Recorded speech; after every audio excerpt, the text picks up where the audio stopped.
우리 제목 한번 따라할까요? 내게 주신 은혜. 속담에 3년 먹여 기른 개가 주인의 발등을 문다라고 하는 속담이 있습니다. 잘 길러준 주인의 은혜를 악으로 갚는다는 의미이지요. 아마 인간으로서 가장 치사스러운 것이 있다면은 자기의 이익을 위해서 은혜를 배반하고 짓밟는 일일 것입니다.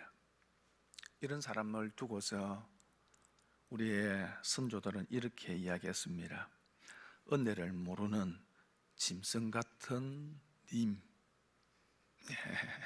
제가 좋게 표현했습니다.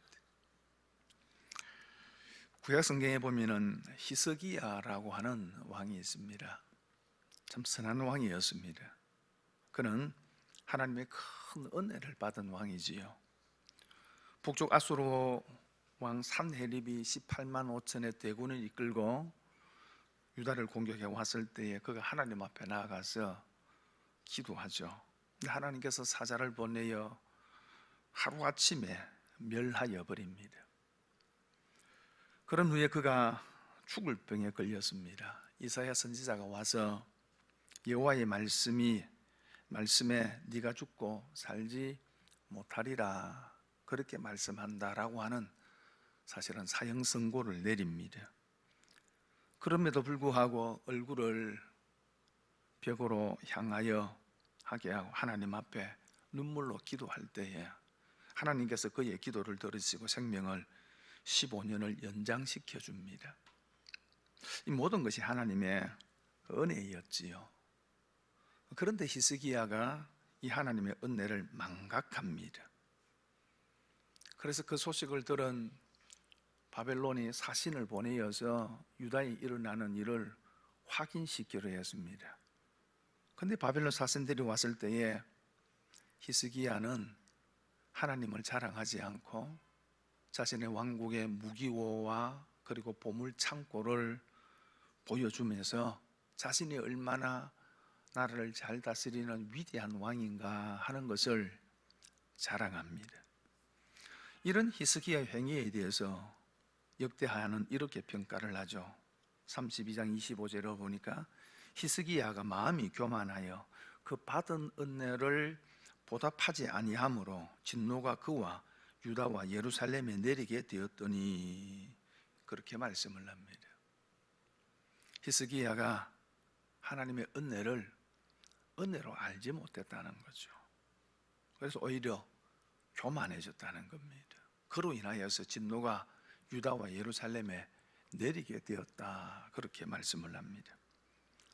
여러분, 하나님의 은혜는 그 은혜를 보려고 하는 사람에게는 자꾸 보입니다. 그래서 그 은혜를 보는 사람은 더욱 은혜 안에 거하게 되고요, 더욱 은혜의 열매를 거두게 되어집니다. 그러나 보려 하지 않는 사람에게는 이 은혜가 결코 보이지 않습니다. 그러니 은혜에 대해서 감사하지 않고 교만하게 되는 겁니다. 여러분, 은혜를 은혜로 알아야 되고 그 은혜를 보려고 해야 됩니다. 오늘 15절에 보면은 다시 한번 읽어볼까요? 같이 시작. 내게 주신 은혜로 말미암아 더욱 담대히 대량 너희에게서 노니 라고 말씀을 합니다. 사도 바울이 내게 주신 은혜라고 말합니다. 여러분, 은혜라고 하는 말은 자격 없는 자에게 베풀어지는 사랑과 호의를 은혜라고 합니다. 여러분, 이 말은 첫째는 자신은 자격이 없다는 뜻이지요. 그리고 두 번째로는 그럼에도 받던 선물이 사랑이 너무 과분하다라는 것입니다.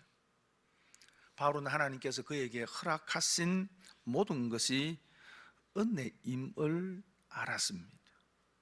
자격 없는 자신에게 하나님께서 너무 과분한 사랑을 베풀어 주셨다는 겁니다. 그래서 내게 주신 은혜라고 그렇게 표현을 합니다.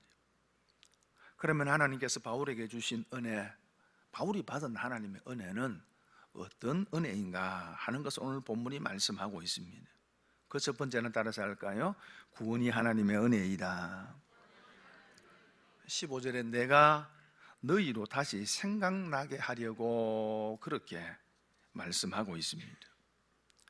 사도 바울이 로마서를 기록한 이유를 말하고 있습니다. 이미 누군가에 의해서 복음이 로마에 전하여지고 로마 교회가 세워졌습니다. 그렇게 전하여진 그 복음을 다시 생각나게 하려고, 다시 말하면은 복음의 은혜를 다시 회복시켜 주기 위해서 로마서를 기록한 겁니다. 그러면서 하나님께서 내게 주신 은혜로 말미암아라고 그렇게 말하고 있습니다. 이 복음의 은혜는 하나님께서 먼저 바울에게 주신 것입니다. 바울에게 허락하신 거지요. 여러분, 바울이 그러했지만 우리 역시 구원받을 자격이 없는 사람들이었습니다. 죄와 허물로 인하여 영적으로 죽었던 자들이고요, 하나님과 원수된 자들이었습니다. 구원 얻을 만한 그 어떤 자격도 없는 자들이었습니다. 그럼에도 하나님의 사랑으로 구원을 얻었습니다. 그리고 우리가 얻은 구원은 과분한 겁니다. 여러분, 그 구원이 어떻게 주어진 겁니까? 하나님의 아들 예수님께서 하늘의 모든 영광을 버리고 이 땅에 사람으로 오셔서, 그리고 우리를 위하여서 십자가에 죽으심을 통해서 주신 것입니다. 여러분, 구원의 가치는 얼마 정도 될까요? 예수님만큼이지요.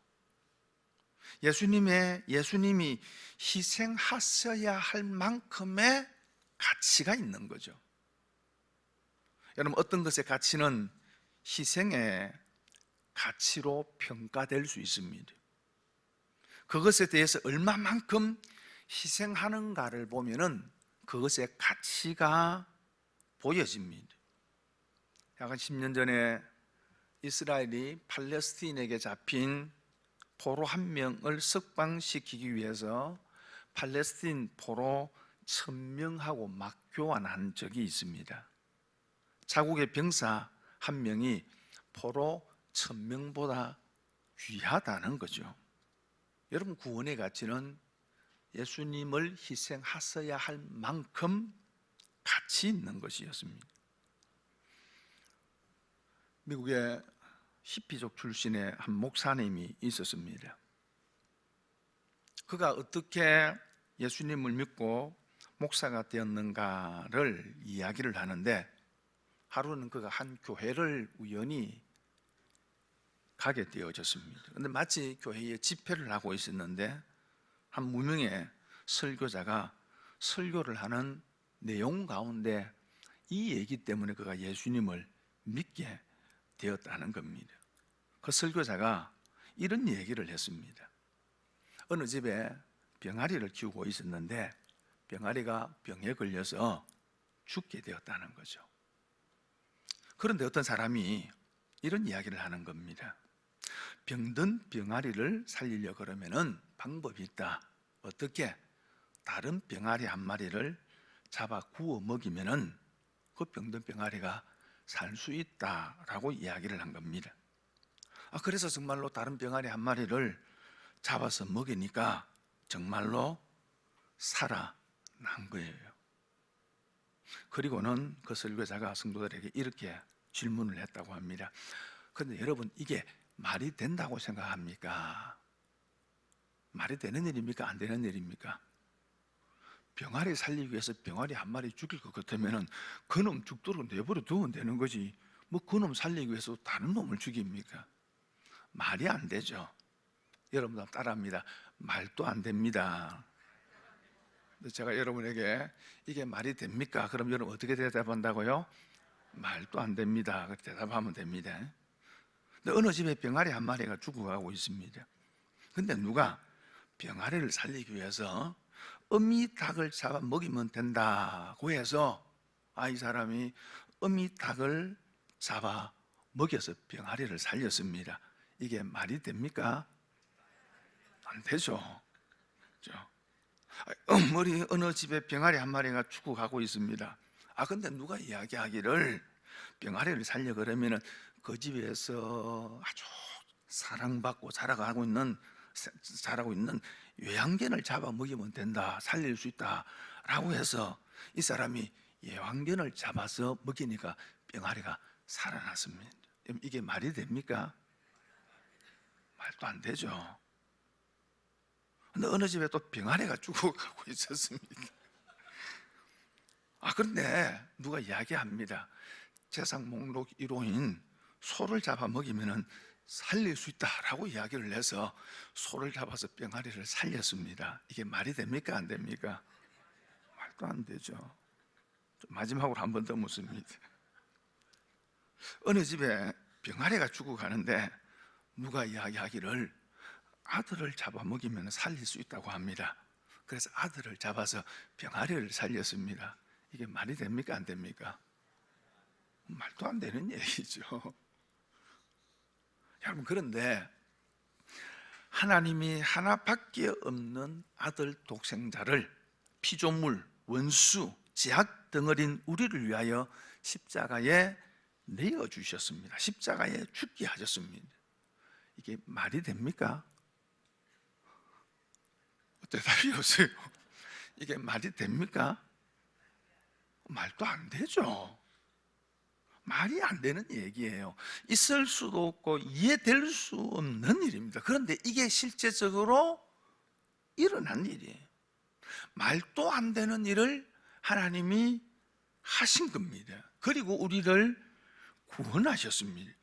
이 놀라운 구원을 자격 없는 우리에게 거저 주셨으니 어찌 은혜가 아닐 수 있느냐라는 거죠.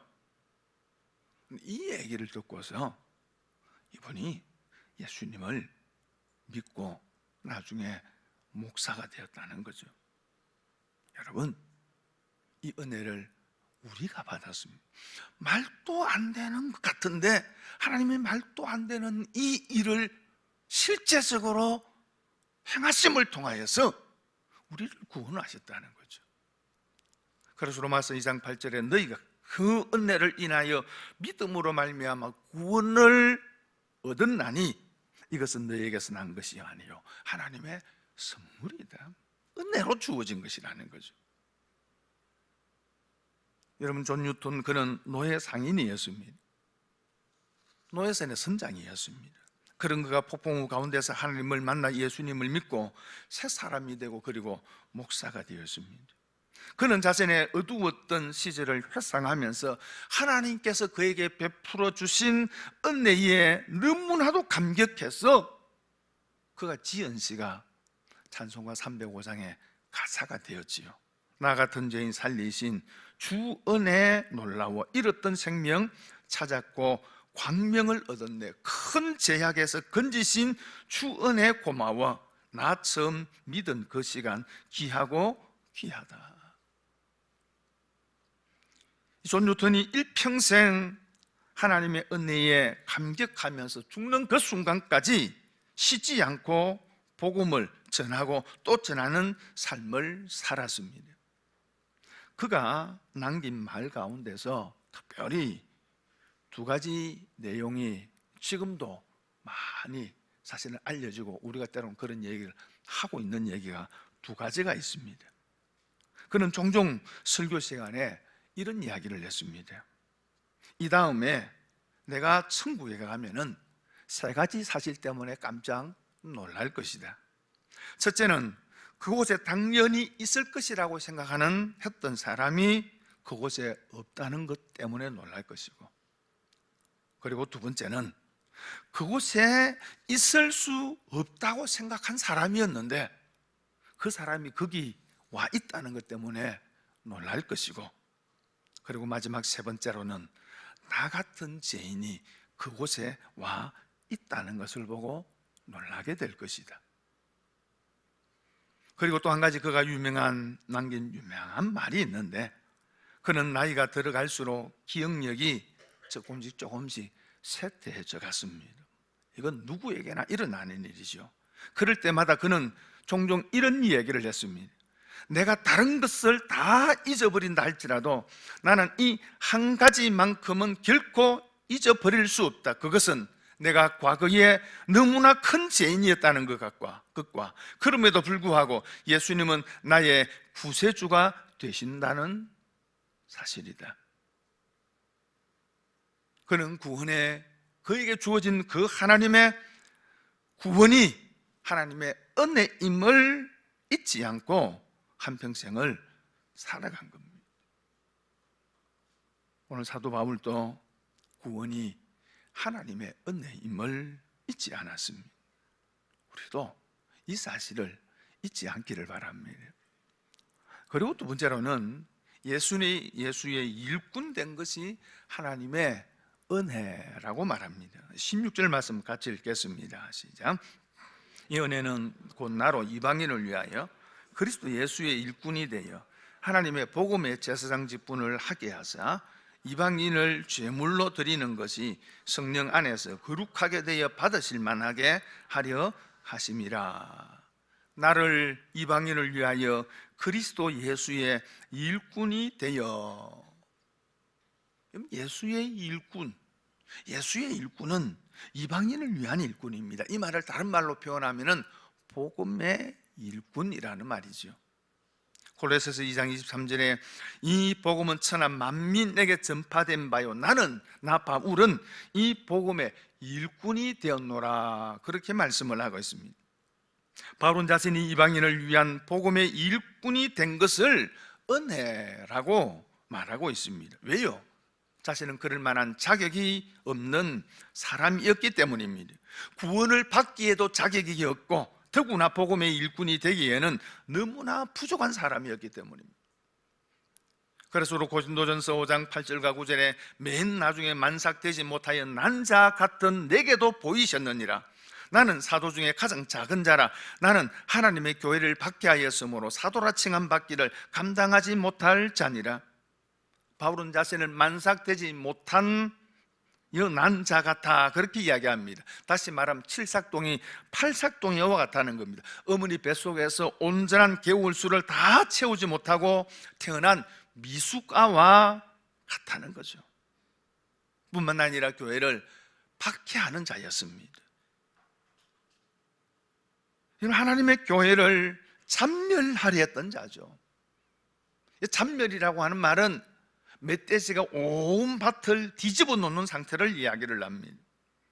이렇게 교회를 박해했던 내가 어떻게 복음의 일꾼이 되고 사도가 될 수 있느냐라는 거죠. 그것은 전적인 하나님의 은혜라는 겁니다. 그래서 고린도서 15장 10절에 그러나 내가 나 된 것은 하나님의 은혜로 된 것이니 내게 주신 은혜 주의 은혜가 헛되지 아니하여 내가 모든 사도보다 더 많이 수고하였으나 내가 한 것이 아니요 오직 나와 함께 하신 하나님의 은혜로라.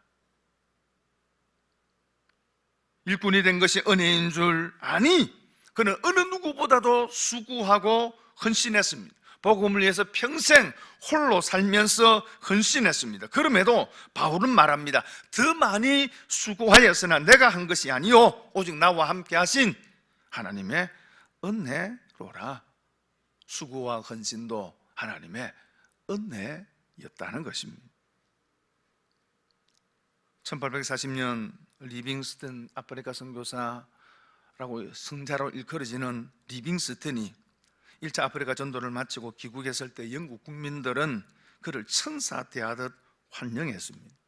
그리고 캠브리지 대학과 그리고 옥스퍼드 대학에서 서로 다투어서 그에게 박사 학위를 수여하는 등 그가 가는 곳마다 떠들썩하게 사람들이 그를 환노했습니다.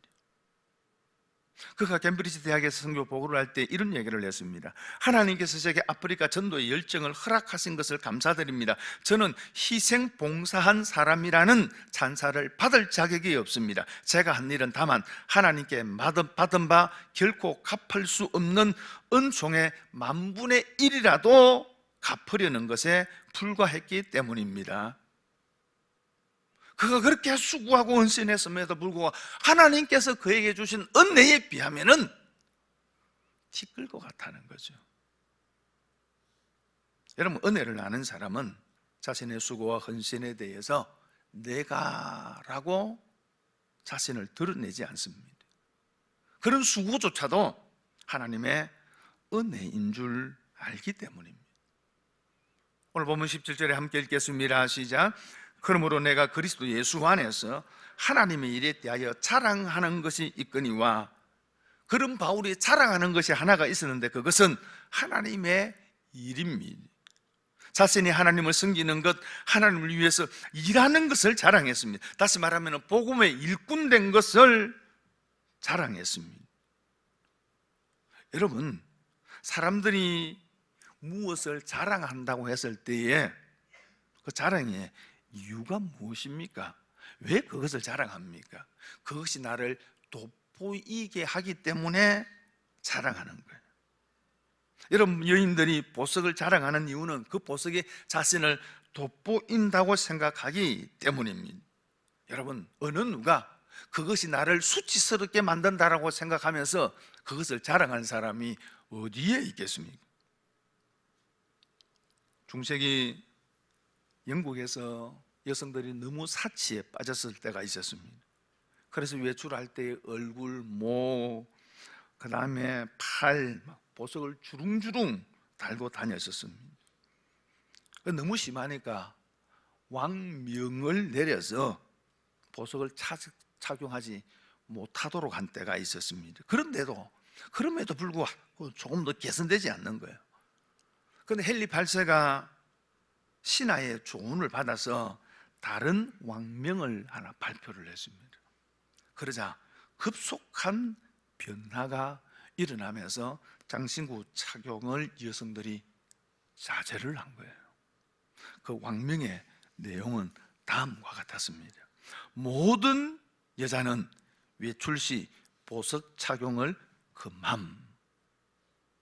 똑같았습니다. 근데 뒤에 단서 조항을 하나 달았습니다. 단, 장녀는 무항함.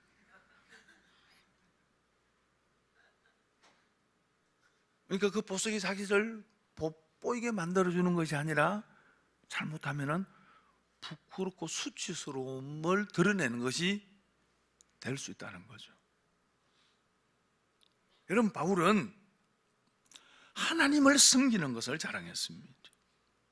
하나님을 위해 일하는 것을 자랑했습니다. 다시 말하면 하나님을 자랑했습니다. 바울은 세상적인 자랑거리가 많은 사람이었죠.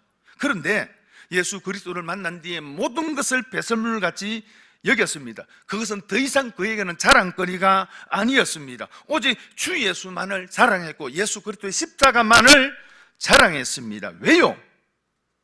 주님 한 분만이 진실로 자신을 돋보이게 해주는 것을 알았기 때문입니다. 오직 하나님만이 진리로 자신을 가꾸고 생명으로 채워주시고 말씀으로 날마다 새롭게 빚어주셔서 영원토록 돋보이게 해주신다는 사실을 알았기 때문입니다. 여러분, 이 사실을 안 바울은 주님을 자랑하지 않고는 견딜 수 없었습니다. 그리고 그것까지 하나님의 은혜였다라고 고백하는 겁니다. 여러분, 복음의 일꾼 된 것이 왜 하나님의 은혜라고 이야기합니까? 먼저는 복음의 제사장 직분이기 때문입니다. 16절 말씀 다시 한번 읽어보겠습니다. 시작.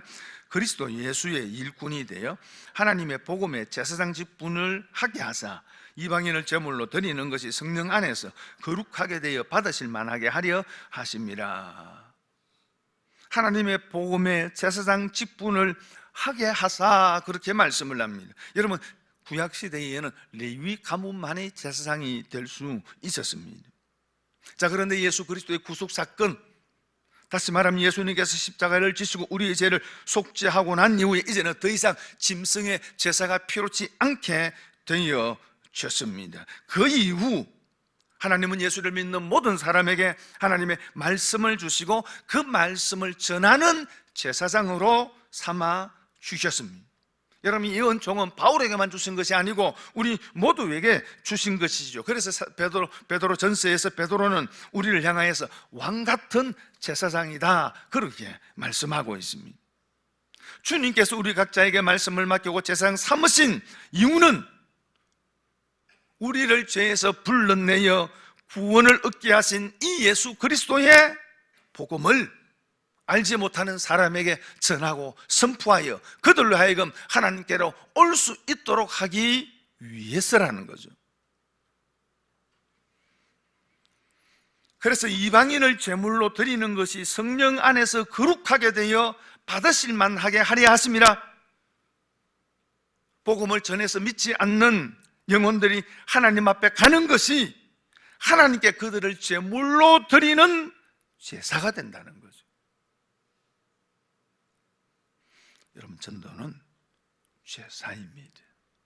예배입니다. 그리고 복음을 전할 때 그 복음이 비로소 나의 것으로 나의 심령에 새겨지게 됩니다. 여러분, 복음을 전하는 것은 그 사람만을 위한 것이 아니고 전하는 나를 위한 것이라는 겁니다. 내가 그 복음을 전할 때 그 복음이 내 안에 더욱 깊이 뿌리 내리게 되어지는 것입니다. 여러분, 그러므로 복음을 전하라고 하시는 이 하나님의 명령은 우리를 향한 하나님의 사랑이고 은총인 겁니다. 그러니 은혜라는 거죠. 그리고 또 하나는 전도에는 성령의 나타남이 있기 때문입니다. 18절과 19절 말씀 함께 읽겠습니다. 시작. 그 일은 말과 행위로 표적과 기사의 능력으로 성령의 능력으로 이루어졌으며 그리하여 내가 예루살렘부터 두루 행하여 일루리곤까지 그리스도의 복음을 편만하게 전하였노라. 사도 바울은 하나님의 복음의 제사장이 되어서 온 세계를 다니며 복음을 전했습니다. 예루살렘으로부터 시작을 해서 일루리곤까지 전했습니다. 일루리곤, 지금은 크로아티아 지역입니다. 이태리와 마주보고 있는 그리스 쪽에 있는 지역에 있는 발칸 반도 지역에 있는 위쪽 지역에 있는 지역을 이야기를 합니다. 바울은 예루살렘에서 시작해서 시리아, 터키, 그리스, 크로아티아, 그리고 나중에는 로마와 스페인까지 가서 복음을 전했습니다. 이렇게 복음을 전할 때에 표적과 기사의 능력으로 성령의 능력으로 이루어졌으며 그렇게 말씀을 합니다. 그가 복음을 전할 때 성령의 능력과 표적과 기사가 나타났다는 겁니다. 그것을 통해서 복음이 강력하게 증거되었습니다. 여러분, 전도는 말로 되는 것이 아닙니다. 인간의 화술이나 설득력으로 되는 것이 아니고 성령의 능력이라는 거죠. 그래서 고린도 2장 4절에 보면은 내 말과 내 전도함이 설득력 있는 지혜의 말로 하지 아니하고 다만 성령의 나타나심과 능력으로 하여 그렇게 말씀을 합니다. 여러분, 착각하지 마십시오. 여러분이 말을 잘해야지 복음이 전해지는 것 아닙니다. 화려한 입담이 있다고 해서 복음이 전해지는 것이 아니라 그 말입니다. 성령이 함께 하시고 성령이 역사할 때에 복음이 전해진다는 거죠. 그러므로 전도에서 필요한 것이 기도죠. 기도할 때에 성령의 부어심이 있고 그럴 때에 온전한 전도가 가능해지는 겁니다. 그래서 로마서 1장 8절에 성령이 너희에게 임하시면 너희가 권능을 받고 예루살렘과 온 유대와 사마리아와 땅끝까지 이르러 내 증인이 되리라. 그렇게 말씀을 합니다. 우리는 이 말씀을 두 가지로 이해할 수 있죠. 첫째는 성령의 능력을 받아야 전도가 가능하다는 겁니다. 성령의 권능이 있어야지 온전한 증인이 될 수 있습니다. 여러분, 그렇습니다. 성령이 임하면 어떤 상황과 환경 속에서도 담대하게 복음을 전하게 되어집니다. 그래서 우리에게 성령의 충만이 필요하죠. 그러면서 또한 이 말은 우리가 복음의 열정을 가지고 전하면 성령의 역사가 일어난다는 겁니다. 나는 성령의 충만함을 받아서 갈 거야, 그게 아니고요, 가면 성령이 역사한다는 겁니다. 전하면 성령께서 역사하셔서 열매를 맺게 하신다는 거죠. 오늘 사도 바울이 그것을 이야기를 합니다. 그에게 주신 하나님의 사명을 가지고 가서 전하니까 성령께서 역사하더라는 거예요. 표적과 기사와 성령의 권능을 통해서 복음이 강력하게 증거되도록 하시더라는 겁니다. 그러니 이것도 은혜라는 겁니다. 여러분이 하나님의 교회를 위해서 헌신하고 충성하는 것, 분명 여러분의 수고고 헌신이고 충성입니다. 그러나 그것까지도 하나님이 하게 하신다는 거죠. 그러니 은혜라는 거죠. 그래서 바울이 이야기합니다. 내가 다른 사도보다 더 많이 수고하였지만은 이 역시 하나님의 은혜였다. 내게 주신 은혜, 바울에게 주신 그 은혜는 하나님의 구원의 은혜였습니다. 구원의 은혜를 주신 것도 감사한데 하나님께서 그를 복음의 제사장으로 삼으셨습니다. 그러니 은혜라는 것입니다. 우리도 마찬가지입니다. 구원의 은혜를 주셨어요. 하나님의 자녀가 되게 했습니다. 그리고 하나님의 교회를 섬기는 직분을 주셨습니다. 이 역시 은혜라는 것입니다. 그러므로 이것이 우리에게 부담이나 침이 되어서는 안 됩니다. 바울처럼 은혜로 알아야 됩니다.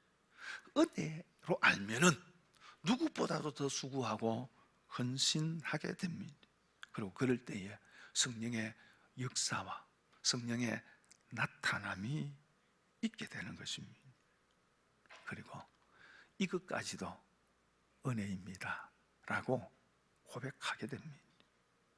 은혜를 은혜로 알아 감사하고 이 은혜의 직분을 잘 감당할 수 있는 저와 여러분들 되기를 바랍니다.